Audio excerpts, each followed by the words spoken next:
Okay. Okay, so good evening. It's great to be here. I do live in Philadelphia. We moved there 2012 because of grandchildren, and but it's interesting as my wife and I got older, we would talk a little bit about cemeteries and things like that. And we used to live in Amherst, and my wife was the rabbi of the Jewish community of Amherst, the synagogue in Amherst. And neither one of us was doing anything about burial plots. I'm sorry to bring this up.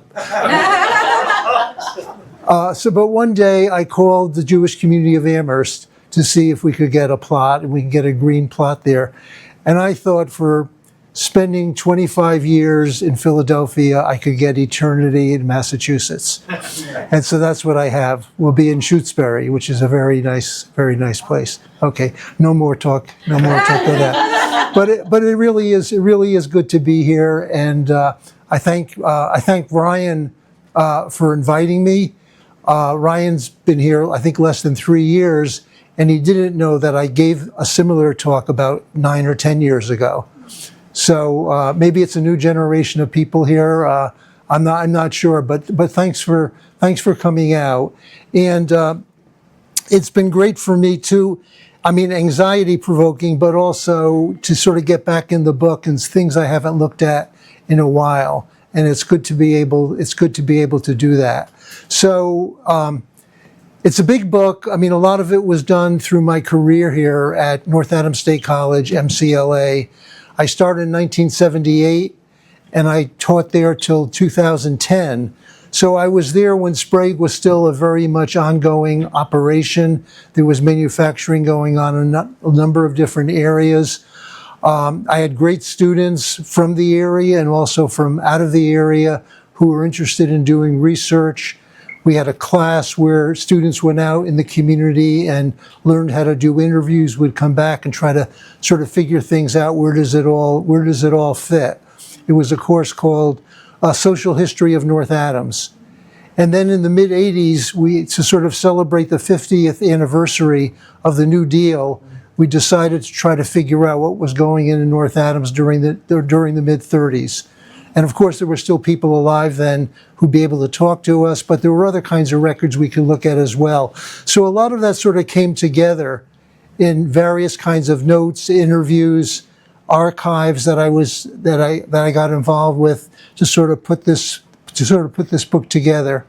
And if you look in the acknowledgments, it goes on and on and on. Students, faculty, academics at other institutions, libraries, all over the place. So there's much that I've got to be grateful for. And, just in the time today, I'm going to sort of try to hit the highlights of what I was trying to do in the book and trying to bring out certain areas of North Adams history which really hadn't been covered. I mean, one of the things that I did in learning about North Adams was to read the historians writing in the 19th century. What were they saying about North Adams and really it was Adams before North Adams split from Adams. What were they saying, during the early mill history of the mills? What were they talking about? And what I found, and this is not unusual for 19th century histories, they're really histories of the, quote, great men of the area. So they focus on the great politicians, they focus on the generals, they focus on the industrialists, they focus on the top politicians. They don't say very much, if at all, about the actual workers who actually worked in the mill. And what I also found out, and I mean, it took me a while to realize this, I mean, even though it's so obvious, I mean, we're talking about a community that in many respects got started with the cotton mills. And so I was interested in what happens, what goes on within the factory. But what I wasn't thinking about early on is, where did they get the cotton from? What's the connection between the Northeast, New England, and slavery? And obviously that's where it came from. The 19th century industrialists don't say a word about slavery. The closest they come is to boast about the underground railways that are, that dot through the Berkshires, but they don't talk about where the cotton came from and the relationship between. Actually, it's a great quote from Massachusetts Senator Charles Sumner, who was a real strong abolitionist. And he talked about slavery being able to continue because of the alliance between the lords of the lash and the lords of the loom. The lords of the lash and the lords of the loom. So there's much that I learned from sort of digging into some of that history. Okay, this is basically North Berkshire, which some people would include southern Vermont as well. And it's not a big area.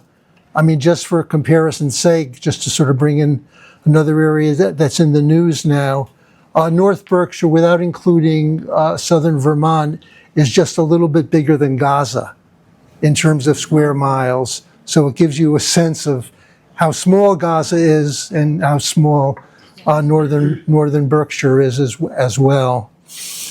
So one of the books that I started reading as I was doing this project is a book by Craig Stephen Wilder, who used to teach at Williams College, Ebony and Ivy. And what he does is he goes through the slave-connected histories of so many American universities, including the Ivies. And the one university that has done the most in dealing with it is Brown University. But Wilder also talks about Williams College. So we'll talk a little bit about Williams College. Ephraim Williams, who was the commander of Fort Massachusetts, just down the road from here, was the founder of. Well, in his will, he left money to found Williams College.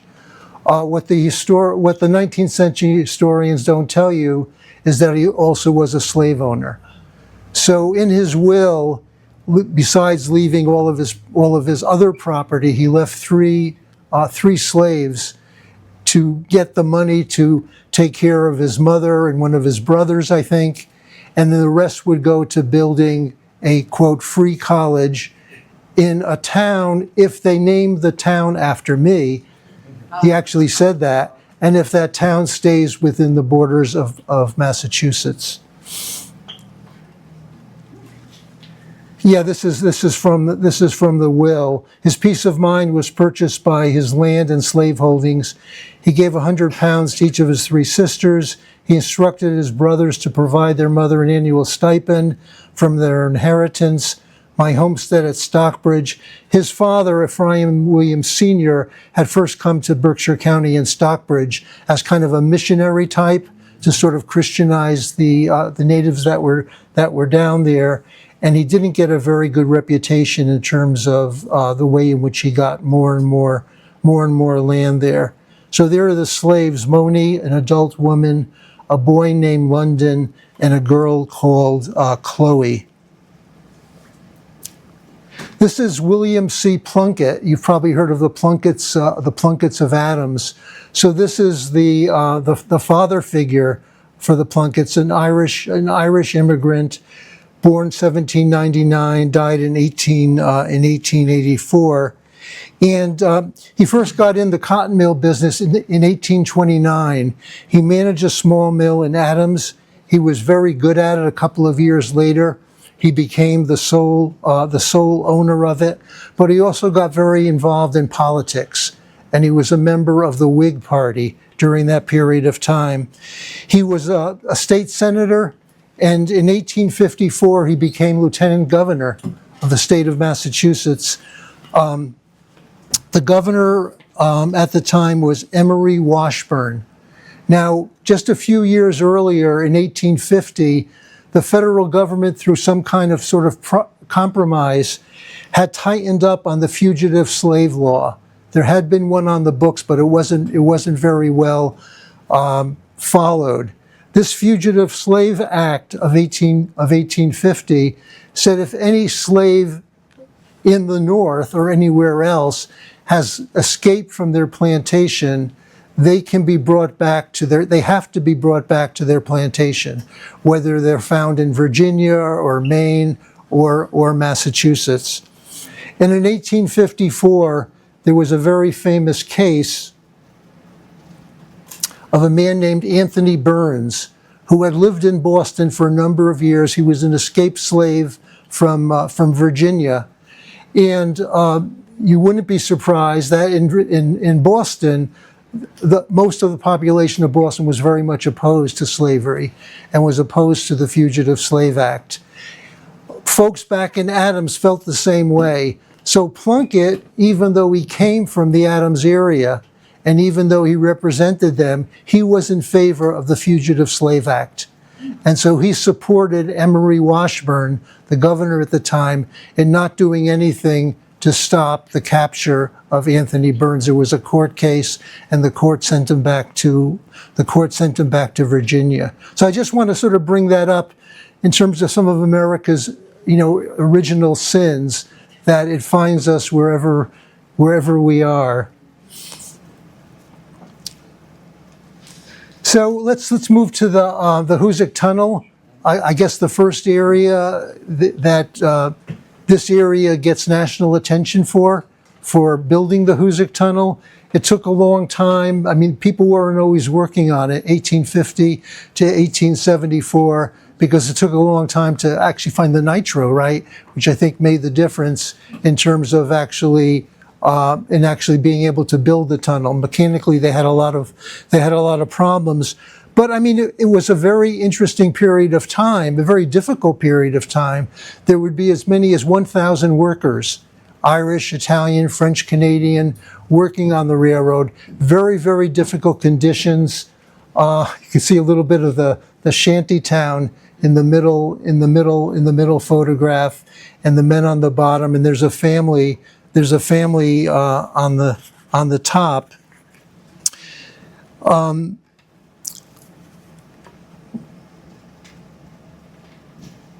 This is a marker that some of you probably see on Ashland and Main Street, reminding us of all of the men who were killed in the building of the Hoosick Tunnel.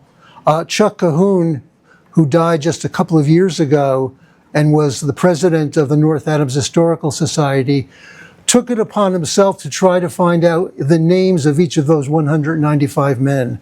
Because often the newspapers would say another Irishman died today. And I don't know how far he's gotten. Gene, do you know about how far he may have gotten? He went about as far as he could go. Okay, okay, that's a good answer. We'll give that an A+, I suppose, even though I'd like to know more. But anyway, okay. And then this is over probably on Florida Mountain somewhere. I don't think I've ever seen it.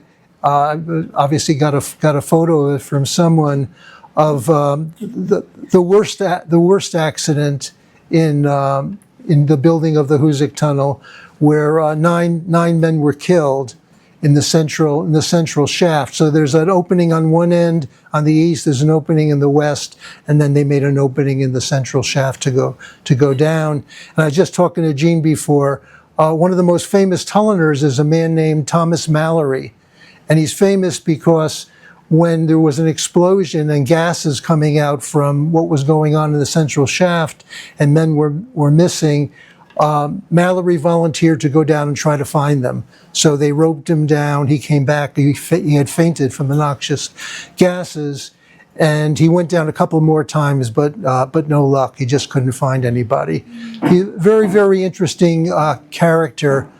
Thomas Mount. So he's one of the few men that we know something about from the building of the Hoosick Tunnel.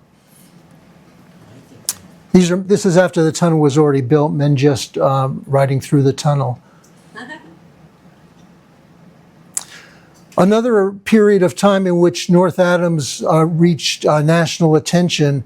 Well, I guess it was still Adams, actually. There was the North Adams part of Adams. This is 1870, and some of you probably know the story. It has to do with the biggest shoe owner in town, a man named Sampson, Sampson. He had the biggest shoe operation in town, and the shoe workers were organized by the Knights of St. Crispin, which was a very big shoe union throughout New England. And they were a tough group. They wanted to get good wages. They wanted good working conditions. They also wanted a fair amount of control over the work that they were doing. And Sampson didn't get along with them. So they often went on strike.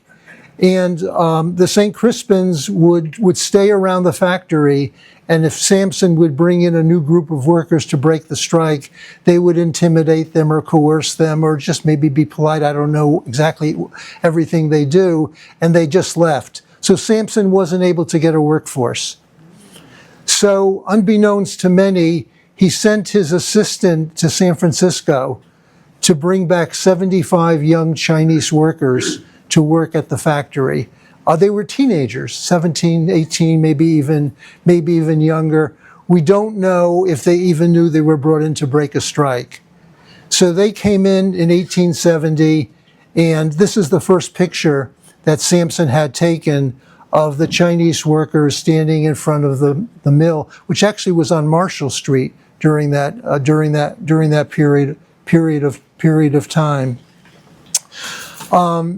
So there was national attention on what's going to happen at this railroad station in North Adams when 75 young Chinese men, disembark from the train. Most people in North Adams had probably never met any Chinese people at all, and here's 75 young Chinese men. Not only young Chinese men, but they're coming to take the jobs of the St. Crispins. There was very, very little violence that went on that day. People were probably just kind of in awe of what was going on. Sampson had dormitory space built into his factory, so the Chinese men slept there, ate there. And then on Sundays, a lot of the young women in town would come to the factory to sort of try to Christianize and also teach literacy to the Chinese men. Now, the Chinese men were workers. They didn't like their conditions, and they struck more than once. So take that, Sampson. And there was one very famous occasion where one of the radical Chinese men was arrested by the police, put in prison, and about 20 of the Chinese workers went to the jailhouse to try to release him. And that was probably the one area where there really was violence between some of the town folk and the Chinese workers. This is a drawing from I think it's from Harper's Weekly. Now, the Crispins, they tried to organize the Chinese, but without success. So what they ended up doing is to start their own worker co-op. So they started a worker co-op on Brooklyn Street in North Adams, and it was successful for, I think, about 3 years before, this is going to be sort of a pun, the bottom fell out of the shoe industry. And they were successful, and apparently it was not something really unusual to have those kinds of co-ops during that time. There were many, many worker-owned shoe co-ops throughout New England during that time. Actually, when we move forward, hopefully we'll get there in the 1980s when things were going south in this particular area. There were a number of attempts to develop worker ownership operations in North Adams. Including one that worked for a few years, a supermarket. So those are the Crispins and their families in front of it. And in a way, we're not really sure. They might have been trying to mimic the picture that Sampson had done. Remember the original picture that I showed you before of the Chinese men in front of the factory.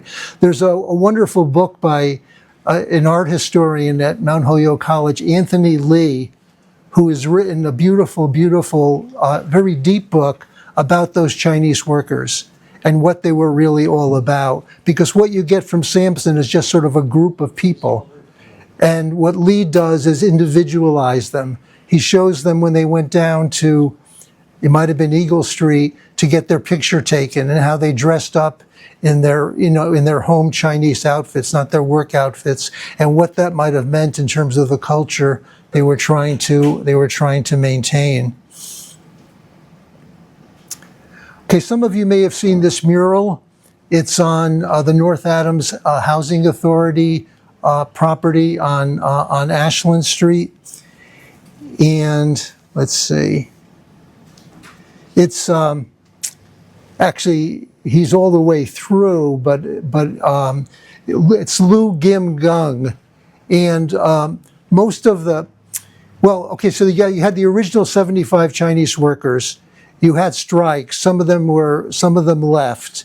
And so Sampson needed more workers. So there were a couple of more groups of Chinese workers that came to North Adams.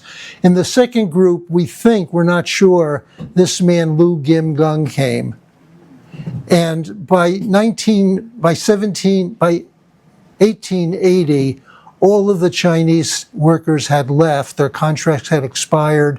There was a depression during the 1870s, but there were two Chinese workers who were left, or who they knew about. And one was Lu Gim Gung.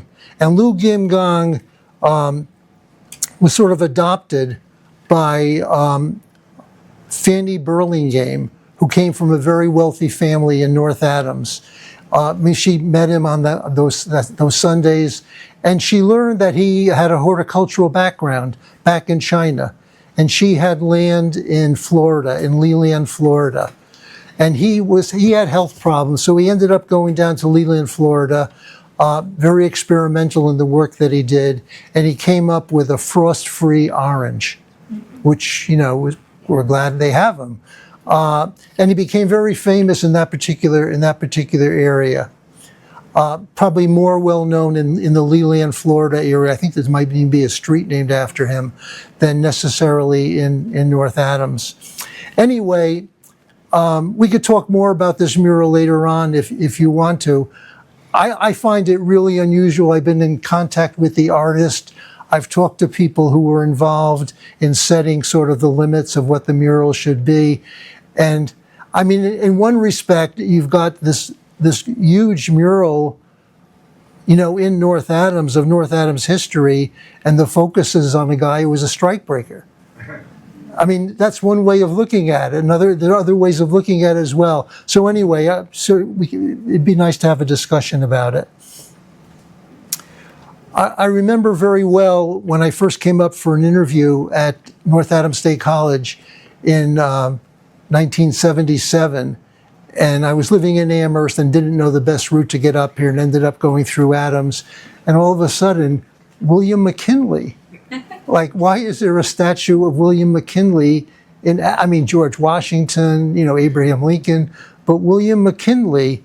Anyway, I don't know if I did it then or another time. I stopped the car and just walked over, and it explains. It was because of the McKinley tariff of, was it 1870? So McKinley was a congressman in Ohio. He later became governor, and then, of course, 2 terms, he never finished the second term. He was assassinated. But the McKinley tariff added almost 50% to imported goods. We talk a lot about tariffs now, but at that time they talked about we have to protect, quote, infant industries. So the cotton mill owners of Adams and North Adams were very, very pleased with McKinley because he kept out, British goods and allowed their operation to proceed. And so this is McKinley in Adams, sitting on the porch of the Plunkett mansion. You remember I mentioned Plunkett before as being the guy who was lieutenant governor. So these are his two, I'm pointing over here, but you're looking over there. Have I been doing that all the time? Okay. Anyway, the two sons of the original Plunkett are sitting and standing on the left-hand side. The woman to the left of the sitting Plunkett, I think, is his wife. There's McKinley, and there's McKinley's wife on his left side. The other two men, I think, are members of McKinley's cabinet. I'm not sure who they are.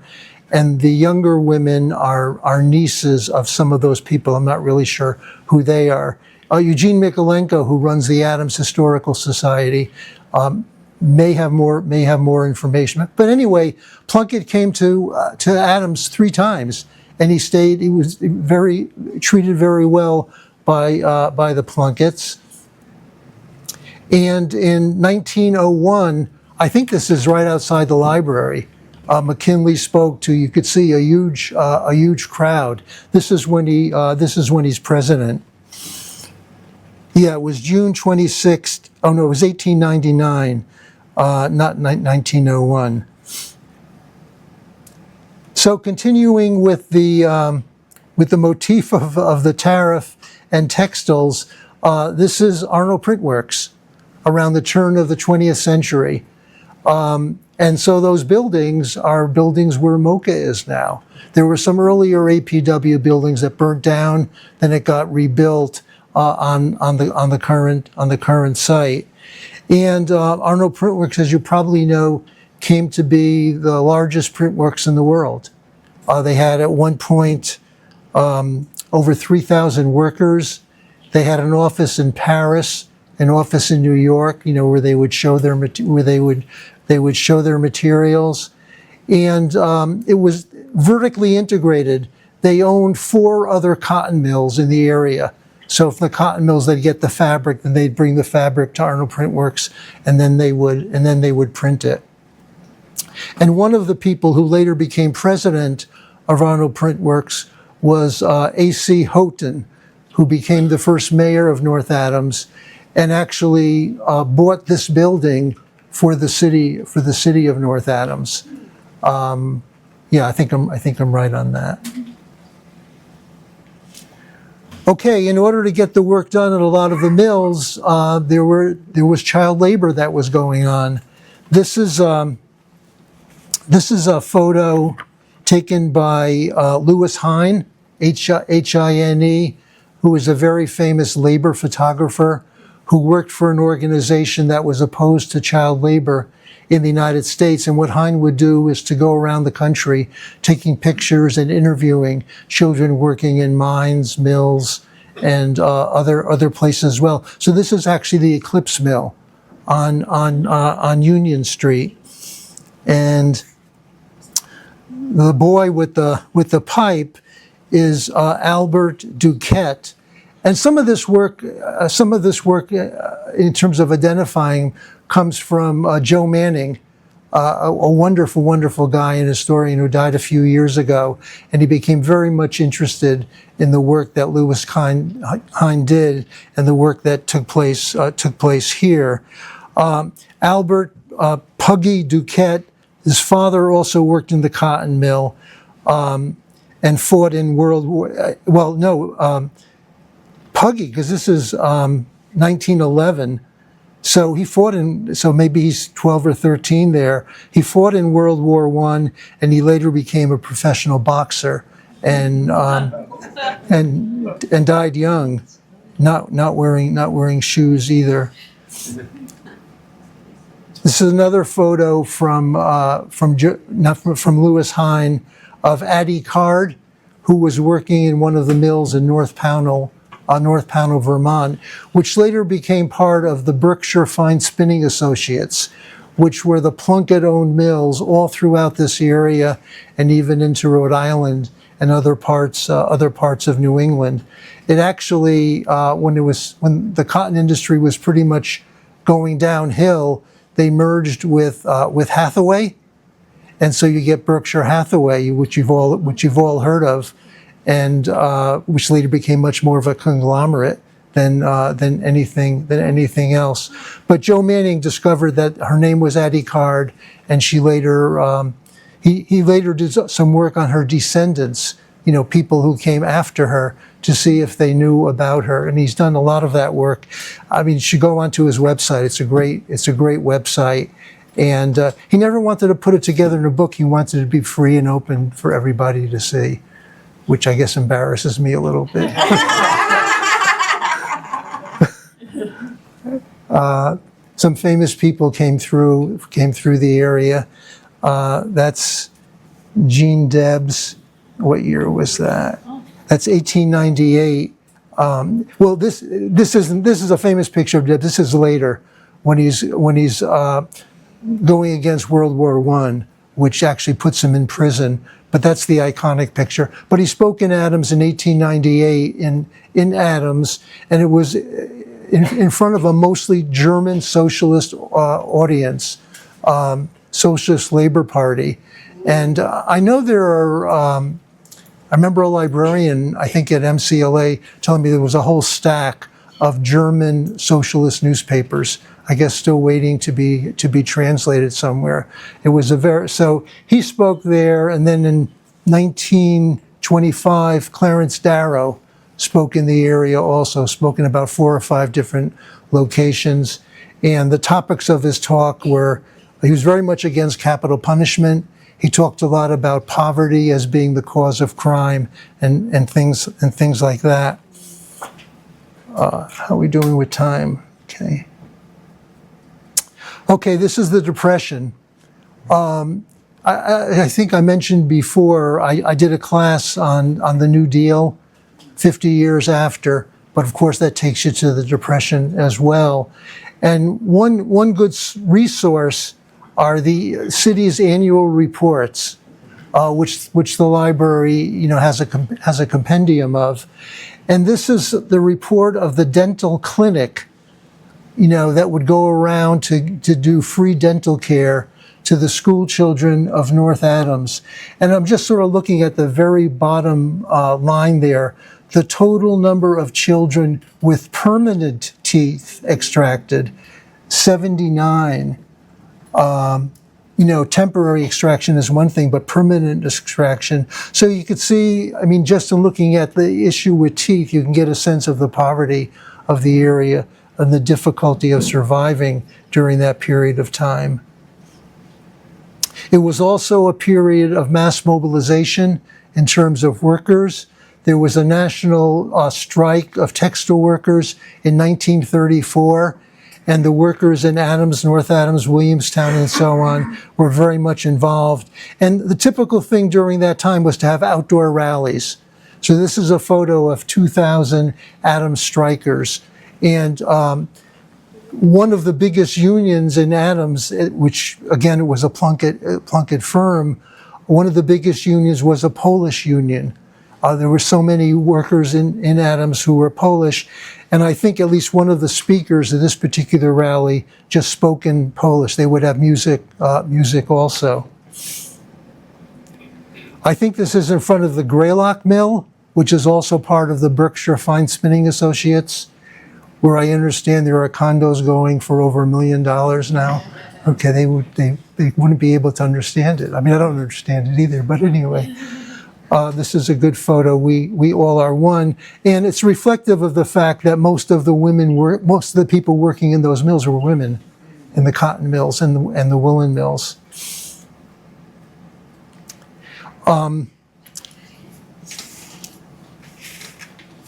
So the mills in Adams, Williamstown, Greylock, and North Pownell were part of the same ownership. So what would happen, the term they used was flying squadron. So the workers went out first on strike in Adams, and then they would go, quote, as a flying squadron to visit the workers in Greylock, convince the workers of Greylock to strike as well, then go on to Williamstown, then go on to North Pownell. That was a very common kind of approach for workers during that period of time, not just here, but other places as well. Okay, this is an interesting photo. It has nothing to do with mill work. The man on the left, sort of the heavyset man with black hair, is a man named Rainey Willett. Rainey Willett was moved from New Bedford with his family to North Adams, first part of the 20th century, lived in the Greylock section of town, which was really the French-Canadian section of town, where the Greylock Mill is. There was a French church across the street, housing was in that area as well. And somehow through the class that I taught in the mid-'80s, we found out that Rainey Willette was a strike leader during the 1930s. So by the time we met Rainey Willette, he was probably in his late 70s, maybe early 80s. And he was living, what's the place across from Dunkin' Donuts, the housing? It used to be St. Joseph's Schools. Yeah, St. Joseph's Court, is it called now? Anyway, Rainey had been living in a cabin up in the mountains. He was a real outdoors guy. This is from a Hunter's magazine that they focused on Rainey, and I don't really understand it, but apparently there was a shortage of rabbits in the area, and so Rainey and others somehow did something to get more rabbits in the area, and so that's why he was in the hunting magazine. I don't understand. Anyway, we didn't talk too much about that. We talked more about mill work. And so Rainey was there when there was the 1934 strike. Prior to this time, most of the people in unions at the mills were skilled workers. So there'd be a skilled workers union, and the rest of the workers would not be affiliated at all. It was the same way at APW, Arnold Print Works, though there might be some unions of the non, I hate to use the word non-skilled because everybody's got a skill. But anyway, some of the workers were in local unions, which weren't very strong. But with the national strike in the 30s, a lot of people at Greylock and the other mills signed up and became part of a national textile workers union. This is Rainey years later playing horseshoes with former mayor and now Congressman Barrett. I think it was a Council on Aging event. So at that time, Rainey, he's still a big guy. I remember bringing him over to a class at one of the schools in North Adams that was doing a section on millwork in North Adams, and they wanted to hear what it was like. And Rainey talked about it, and the kids listened, and they had questions written out and so on. And then we had a break, and I remember they all ran over to him, and what they wanted to know, what was dating like back then. They didn't care. So, I mean, their teachers made them deal with the millwork, but that's not really what they wanted to. That's not really what they wanted to know. So the CCC was active in this area. This is a barracks up in Greylock. This is a building of the Bascom Lodge, which was a WPA project. I don't know if any of you have ever been up there or stayed overnight. It's wonderful to see the sunrise in the morning coming out of there is really nice. So the whole area and the whole country obviously was helped enormously by the New Deal, which was pushed by a lot of the workers, a lot of political parties, communists, socialists, and so on. And again, those annual reports have reports, from the commissioners of this, so you could see what the WPA was doing in North Adams in 1937, what the women's group was doing in 1938, and so on. You also could see what was going on in what was called the Poor Farm, or the infirmary, which used to be in the cemetery. Which way is Southview? Southview. Okay, so that way used to be. I mean, it's hard enough to go to a poor farm infirmary, but if it's in a cemetery, anyway. But I mean, after the New Deal, with the advent of Social Security, there was less need for something like that. But for many years in North Adams and other cities as well. The Poor Farm, and if you wanted to find out about it, again, the annual report, because there would be annual reports about the people who ran. They called it the infirmary.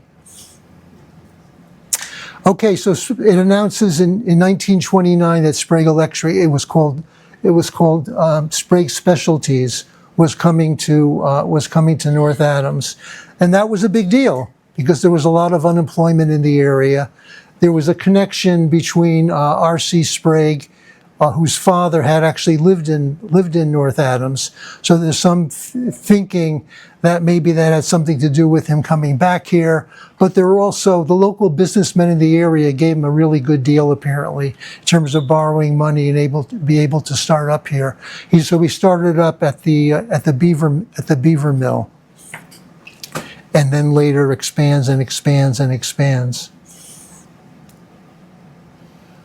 This is some testimony of Mabel Lewitt, who I actually had the opportunity and honor of meeting a number of years ago when we were doing interviews about how did the unions get started at Sprague Electric.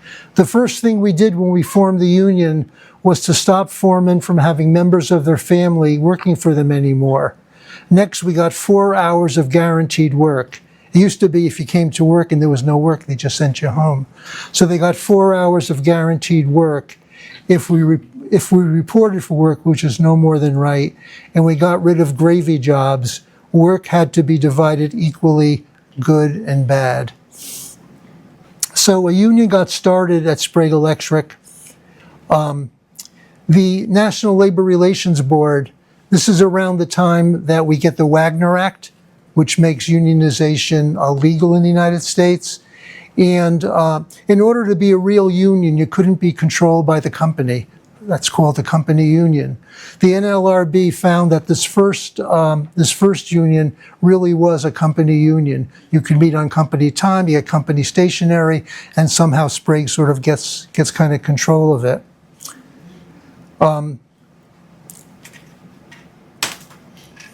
Going on to, let's see.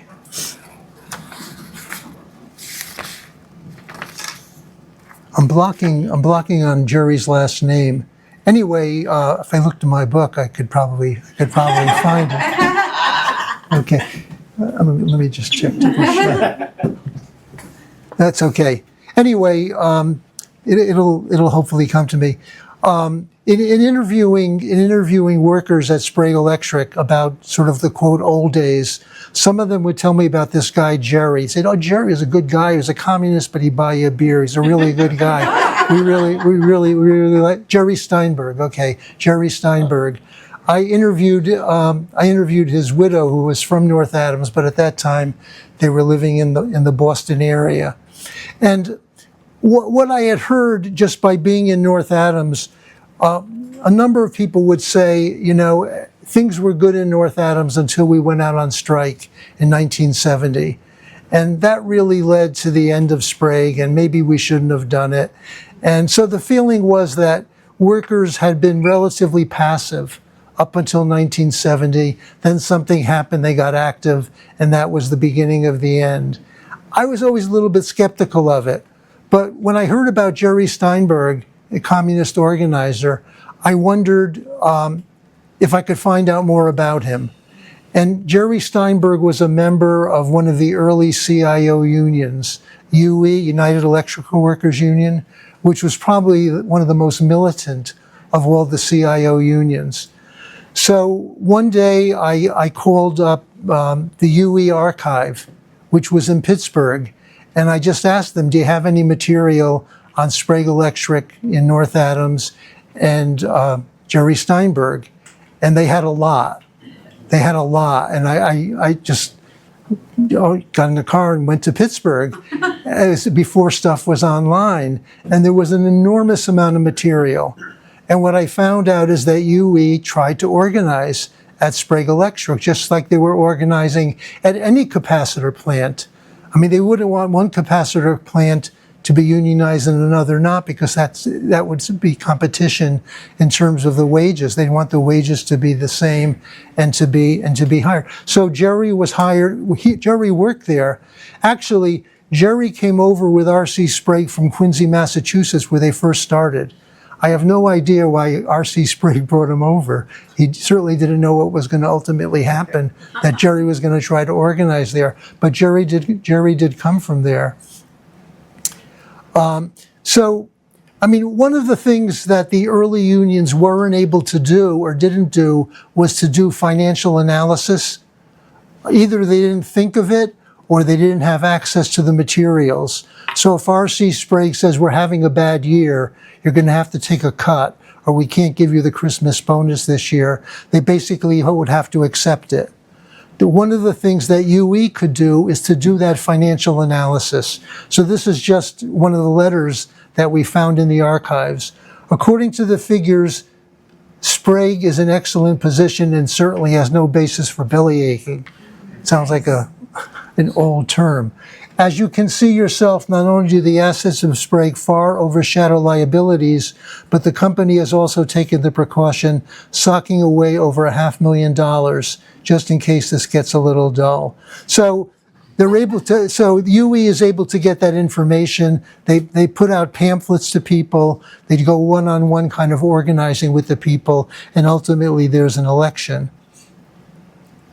That's one of their cartoons. Sprague was very wise in terms of his management. He had what was called, they called it welfare capitalism.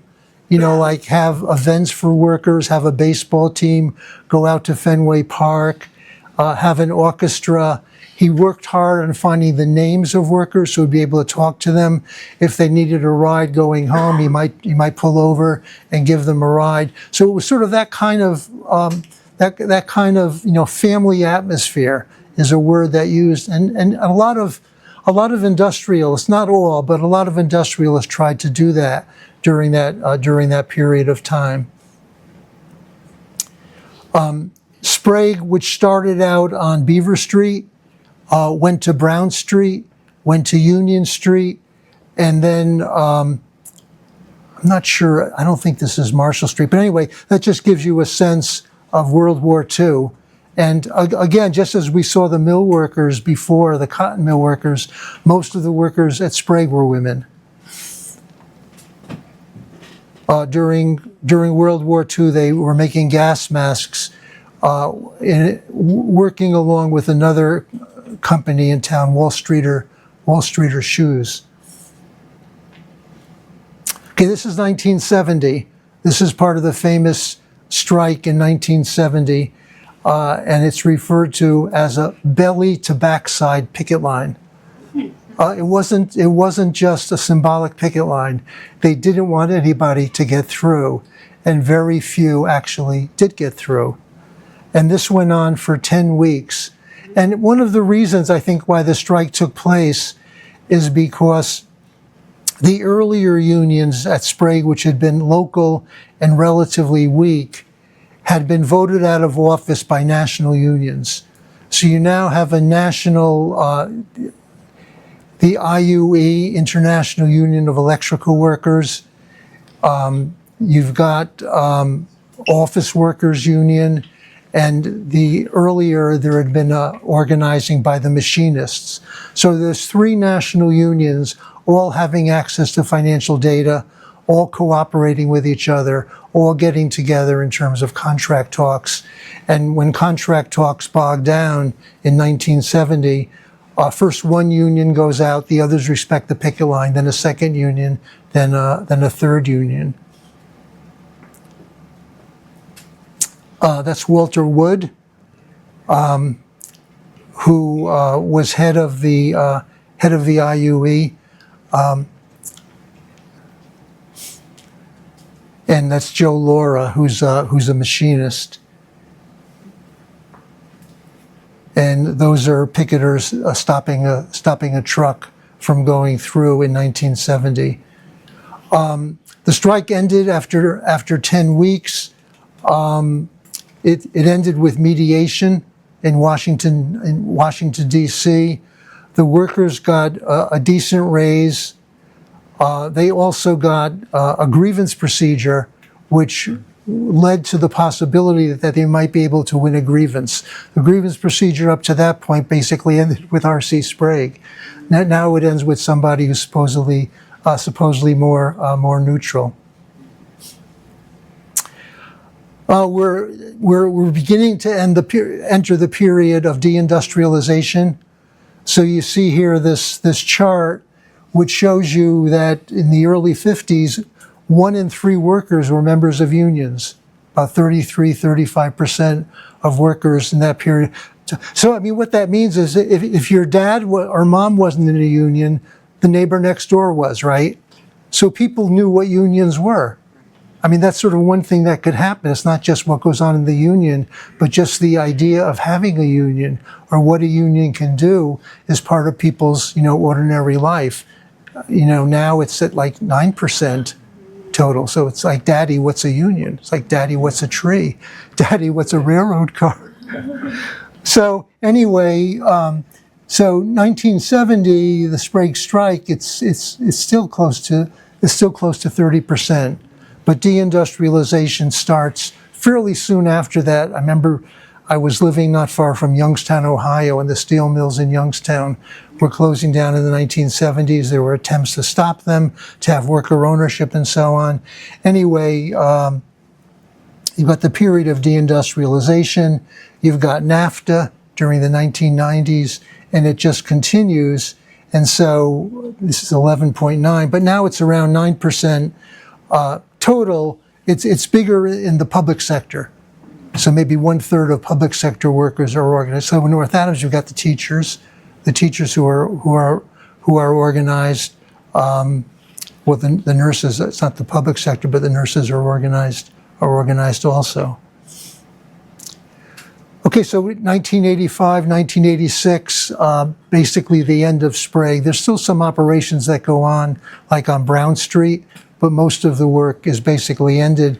By this time, Sprague is no longer in control of the company.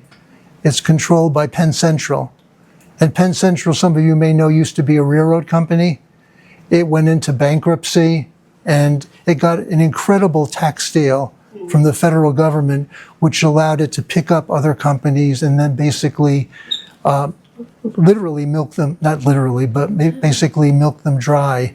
And so they took Sprague, but then just got rid of pieces of it rather than developing or retooling or anything like that.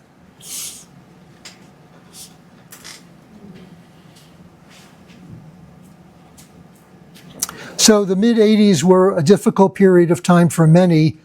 This is what's called the Eclipse Mill right now. At that time, it was a group of workers working for a company called X-Tile, X-Tyal. And it was a period of time in North Adams where the word sweatshop came to be used quite a bit. And in a lot of the old mills, there were people who got contracts from the federal government to build like tents and other kinds of equipment for the army, for the military. And they'd be working there for a year or so, they'd go bankrupt, then the same men would appear at another mill, and that sort of thing was going on. And there were all kinds of problems, including a lot of safety problems with a lot of chemicals that were used. So X-Tile was one of those companies that made tents for the federal government. And one weekend they just left. I mean, that's why it's called midnight movers. So workers didn't get their paychecks. And here they are standing outside of the building. They marched to City Hall to try to get some help. They finally did get their paychecks, and there was an attempt of the workers not to have an auction off of the machinery. They hoped to keep the machinery in North Adams so it could become worker owned, or maybe somebody else could take it, because again, there's such a shortage of jobs in the mid 1980s. The judge refused to have that happen, so there was an auction in town. So a group of workers and a labor coalition, North Berkshire Labor Coalition, which was a coalition of workers from a number of different factories in North Adams, also the hospital, and some from Williams College and MCLA. And so the auction took place. It wasn't stopped, and about 12 or 13 people tried to commit nonviolent civil disobedience, and that's what this is about.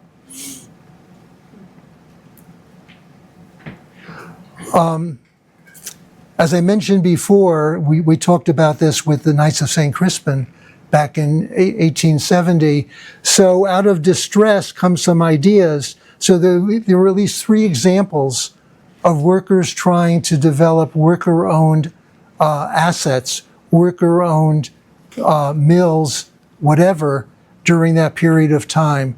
One was at Brown Street, at Sprague Electric Brown Street, but that didn't work out. Another was at a glassine factory in Monroe Bridge, Massachusetts. I think it's in Massachusetts. I don't think it's Vermont. I think it's Massachusetts. That didn't work out. And then there was a locally owned supermarket, Adams Supermarket, which had been around for a very long period of time. And they sold their properties, I think it was to Big Y, but they didn't want to hire the butchers. The butchers had been unionized. So the butchers were pretty upset. And they met and they organized and they decided after a period of time picketing and things like that, that they would try to start their own supermarket. And so I'm going to not point because I'm not sure where I am. Where A&P used to be, not far from Kmart, where Kmart used to be, right? They opened up the Heritage Supermarket. And they worked with people at the college in terms of, because they have a business plan, you have to borrow money, have to hire people to put in some of their own money and so on. And this is a New York Times article where the workers are the owners. And it lasted about 3 years, but it's a tough business, the supermarket business, and you have some other big supermarkets in the area. But I bring that up just to show that the workers weren't passive in terms of the conditions that were given them. Okay, here we are.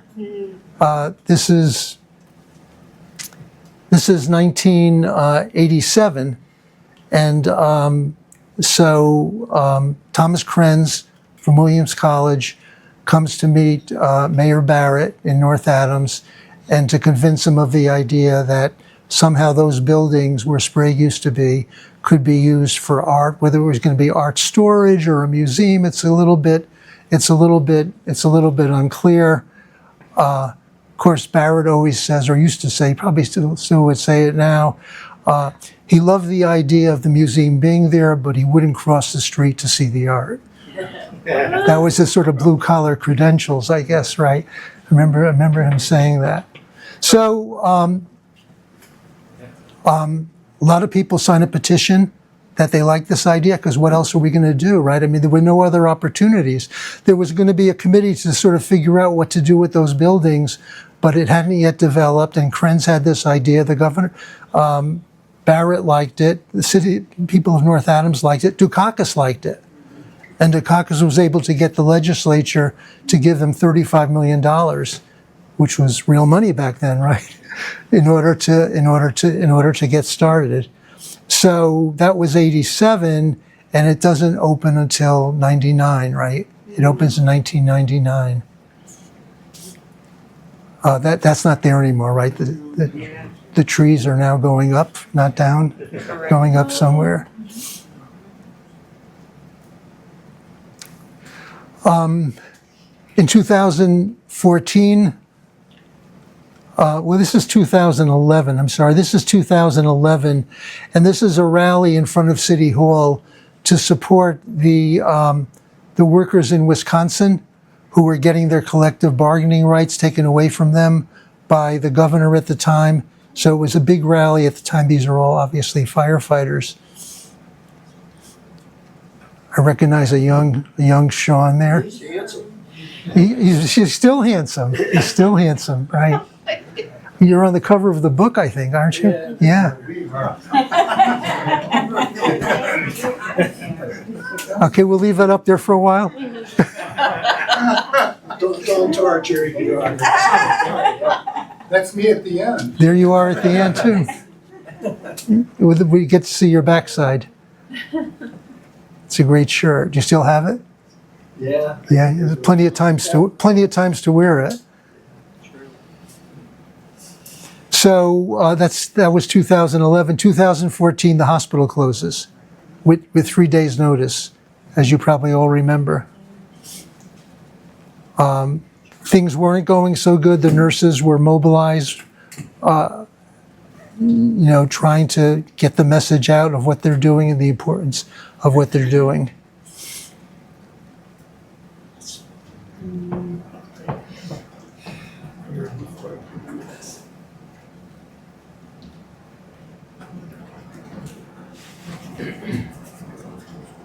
So there were meetings, there was organization, there were attempts to contact officials, local officials, as well as state officials. There was some report from that the governor had emergency powers, that he could have stopped it, but he didn't stop it. There were all kinds of things that were going on during that time, none of which ultimately led to certainly the immediate opening of the hospital. This was a picket line by mostly probably North Adams people down in Pittsfield in front of Berkshire Medical Center, which was the owner of the bankrupt hospital. They waited for the hospital to go bankrupt, and then they got it at a relatively low price. So that one of the signs says, again, since the closing of the hospital in North Adams, you now have 20% more traffic at Berkshire Medical Center, but no more staff.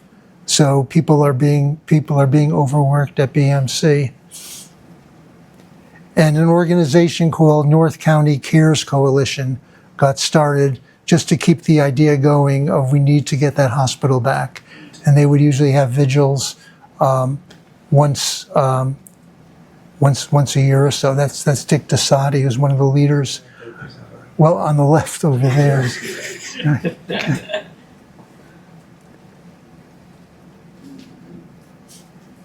So, it got reborn, right? Last year, smaller hospital, but still got reborn. And now we have to worry about Medicare and Medicaid cuts, which could obviously affect the hospital. And some good news. Okay, so the workers at Mass MoCA organized in 2021. So you've got the third generation of workers in those buildings, right? Who are now organized, which I think is a pretty amazing thing. I didn't know about it at all till I guess I saw it. I was in Philadelphia, and I was very excited when I found out about it. And I'll just close with what I wrote when I read about it. I can almost hear the cheers of the Irish, Italian, French Canadian, and African American workers at Arnold Printworks a century ago, and almost see the high fives of their descendants at Sprague Electric Company a half hour later. They link arms in solidarity as they learn that the newest labor force in the buildings they worked and struggled in have begun to organize at Mass MoCA. The issues, wages, job insecurity, and working conditions that bring the MoCA employees to seek union recognition through UAW Local 2110 are the same that spurred their forebears to fight for collective bargaining at an earlier time. Maybe this is the start of Berkshire Democracy Spring. The words I hear are sung by a young Judy Collins in a 1964 documentary called The Inheritance. I'll probably start to sing it because I always hear it, but I won't sing it. Freedom doesn't come like a bird on the wing, doesn't come down like the summer rain. Freedom, freedom is a hard-won thing, and every generation has to win it again. So it's up to you folks.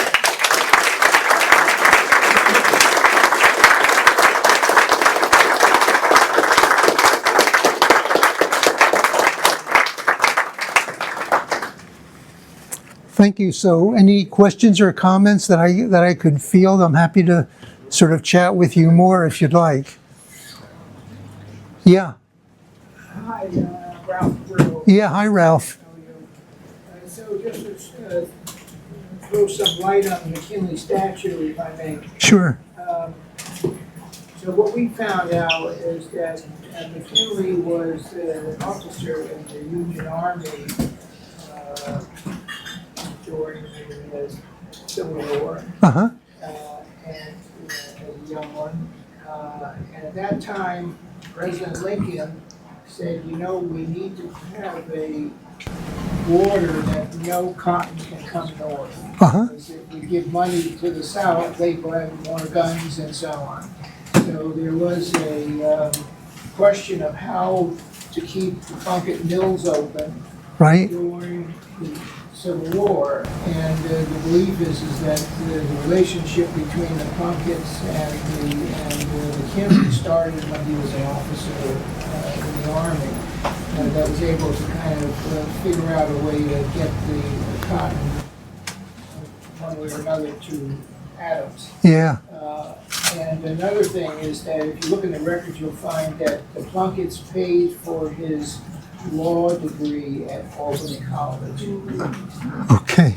So he was over quite frequently to their property in Adams, so Albany wasn't that far. They wanted him nearby. Yeah, I mean, more than the 3 times we know about it. Yeah, okay, thank you.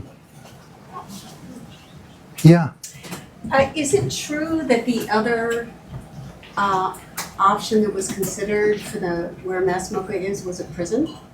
I don't think so. I mean, I remember interviewing Joe Thompson, and I was raising questions about the number of workers. Well, the promise from their business plan when they first, came up with the idea of Krenz and Thompson came up with the idea for Massimoka was that 600 jobs would be created, either directly or indirectly. And Stephen Shepard, who unfortunately just died not that long ago, did a lot of economic analysis, and they never came. By this time, maybe they're at 400 or maybe a little bit more. Yeah. So I guess I was raising questions with Joe about it, and his response is, well, what would you rather have, a prison? So I don't know if it ever really was thought of, Okay. or would it be a casino? Or a throwaway line from Joe. Yeah, I mean, I don't know, but he did say that. I don't know if it ever was really thought of in that respect. Yeah, Steve. Maynard, seeing this picture right here reminds me of my very short stay at Sprague Electric Company. Oh, tell us about it. I'd come to North Adams to work at the radio station. Uh-huh. I was working with Al Nelson. Oh. Al Nelson used to do the Sprague Log of the Air.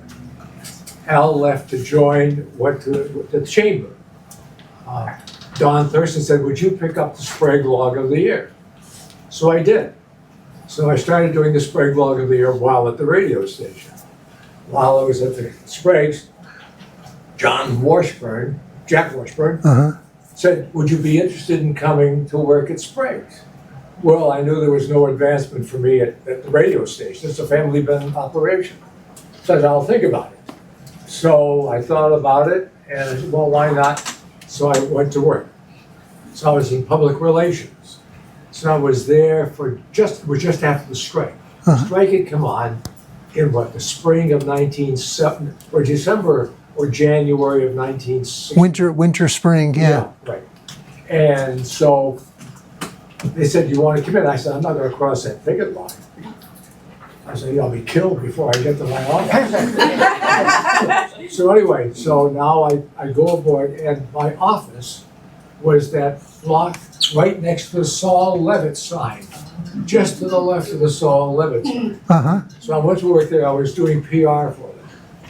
I was there just a little less than a year, and John Wynan came into my office. Yeah. John was a senior vice president. He closed my office door. Not a good sign. He said, Steve, I just want to tell you, there's going to be a fairly substantial white-collar layoff. Uh-huh. And he says, you're the last guy in. He says, but we're going to do something to protect you. He said, we're going to move you over to materials and purchasing. So I went home and told my wife, I said, I'm saved. I'm going to do material. She said, you can't even spell that for me. What do you know about that? So I thought, oh my God, what am I going to do? I'm going to have to leave North Adams. I was in Rotary at the time. Jim Amsler was in Rotary. Jim said to me after one, can you stop up and see me something? I stopped up. He said, I got 2 part-time jobs that I can make into one.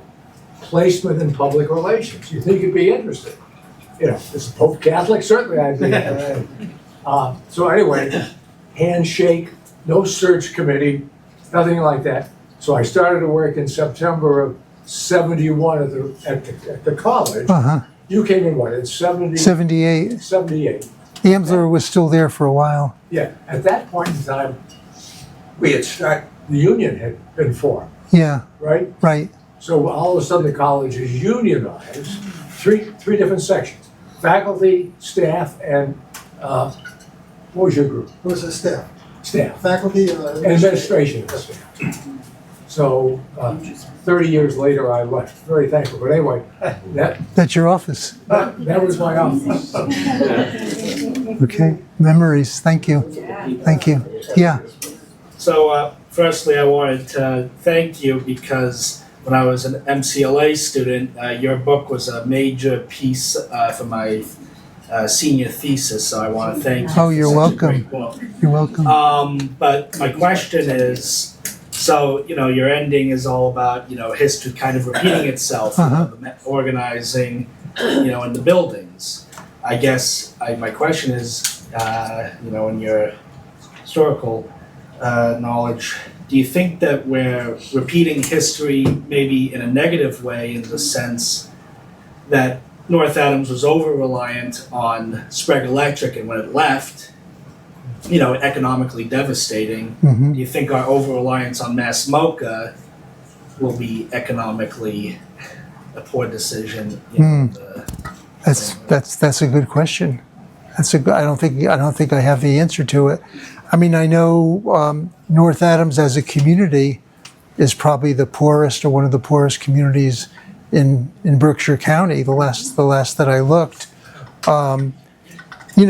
What would Joe Thompson say? He would say, well, what would North Adams be like without Mass MoCA? And I remember talking to Steve Shepard, the economist I mentioned before. Economists have this concept of opportunity costs. So such and such will give you this much, but if you do it that way, have you kept others from coming in? So would there have been a better plan other than MoCA at that particular time? I guess we could look at other communities, in the Rust Belt. Have they done any better? Are there other kinds of possibilities? Biden had a couple of policies that would help to bring back industry. Trump, tariff without anything beyond that. So what would manufacturing look like if it came back? It probably would look very different. It wouldn't have 3,000 workers. There'd be a lot of robots. So it's really hard to say. So I mean, I think one of the answers is if manufacturing jobs were so good. I mean, GE as compared to Sprague, they were certainly better. So the thing to do would be to make the wages for healthcare workers, and retail workers very good, so they could have, a better standard of living. It doesn't have to be manufacturing. But thank you. What was your thesis? It was primarily about solutions to the Mohawk Theater, which in your book you talk about how it's empty. Well, it's still empty. Yeah, I mean, there's also a chapter in the book about all the ideas Thomas Krenz had, to bring huge museums to the city and so on. But that fell through. Yeah. Yeah. Yeah. You kind of talk about this in the talk already, but I'm curious to know a little more about the history of socialist and communist organizing in the area. Thinking about Eugene Debs, but also the kind of shifts later to the Third International. Yeah, unfortunately, I mean, if I could read German, I probably would have been able to say more about it. I mean, the fact that they were able to bring Debs here and there was a big part of the attendance, says something about it. But I think that research still needs to be done. Just like with the Hoosick Tunnel, there's been a lot of work that's been done on the technology of the tunnel, a lot of work of the politics of the tunnel, a lot of works of the industrialists interested in the tunnel, but not that much on the social history of the tunnel. Like, what were workers' lives really like? What were they talking about? And it might be hard to find that, but your question's a good one, and there could be some good research in that area, and probably somewhere in in a library or an archive, there are some answers to that question. Yeah. Thank you very much. Yeah. This is great. If I could just make a comment, when you showed the Sprague Orchestra, Uh-huh. if you want to tie yourself up for an evening or two or three, go to the MCLA Friel Library website. Uh-huh. They have online all of the Sprague logs. Right. Those were the employee-company newsletters, and they're fascinating. Right. And they start, I think, in 1938, Mm-hmm. although Sprague got here in 1929, Right. go to the very end, and it's a real treasure. Right. Now, Steve, were you reading from the Sprague log on the air, or was it something else? No, I was doing the Sprague log for a period of time. Right, but I mean, was it just the Sprague newspaper you were reading, or was it No. I was interviewing people. No, it was separate and distinct. Oh, separate. Okay. Yeah, the newspaper was entirely different. Okay. Yeah, I mean, the Sprague log was very popular. I mean, maybe half of it had to do with Sprague industry, what was happening. The other half, who was getting married, who's getting engaged, who had a grandchild, and so on. So the workers really liked that because they found out that kind of information, and the workers became reporters, which again is sort of part of that family atmosphere that R.C. Sprague really wanted to engender in the workforce. You told me to wave at you. 722. I'm Oh. sure people want to purchase that have books signed. So are Okay. we ready to do that? Any more questions? Yeah, I'm happy to. We have a captive crowd. Okay. Okay, thank you.